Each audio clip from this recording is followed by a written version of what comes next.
down 60.2% in 2022. Is Stanley Black Decker stock a buy for 2023?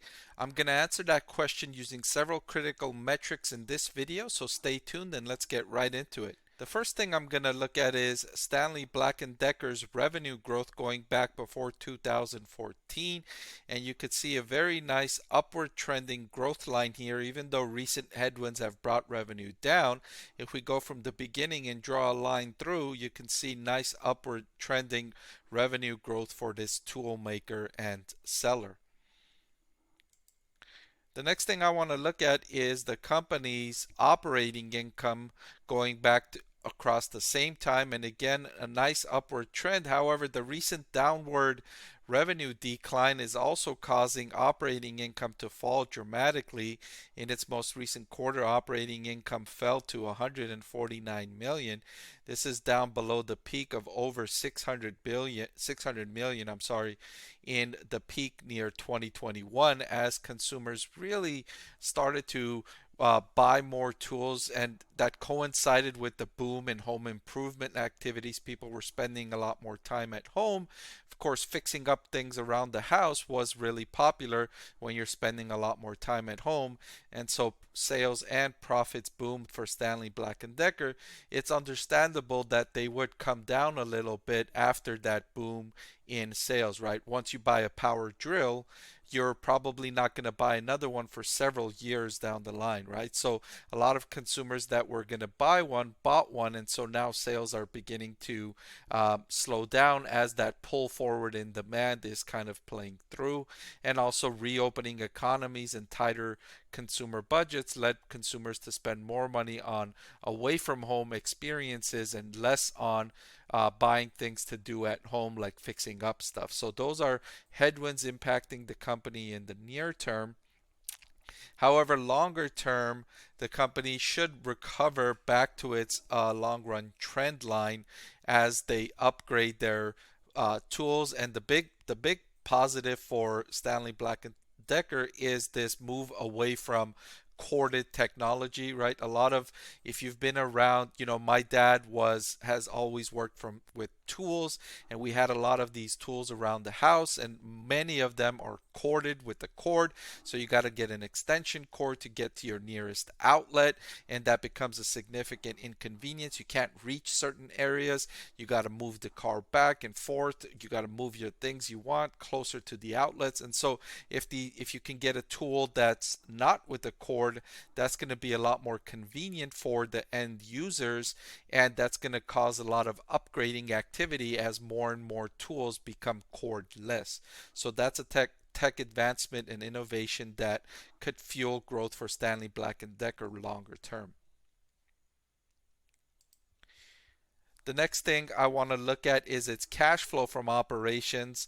And again, similar story here as with the other metrics. Over the longer term, going back, we see an upward trending cash flow from operations. However, in recent quarters, we see the headwinds impacting the business. Negative cash flow from operations in 2-3 consecutive quarters. This is not good news for investors. But keep in mind, these headwinds are largely expected to be short term for Stanley Black Decker. The company is cyclical. It experiences ups and downs, as you see here, wide fluctuations, and that cyclicality was even exacerbated during the pandemic. As I mentioned earlier, a lot of pull forward in demand that impacted the business. Now that is coming, they're seeing the other side of that pull forward in demand in terms of cash flow from operations, sales, and operating profitability. The next thing I want to look at is the company's inventories to highlight what's causing that big negative figure in cash flow from operations.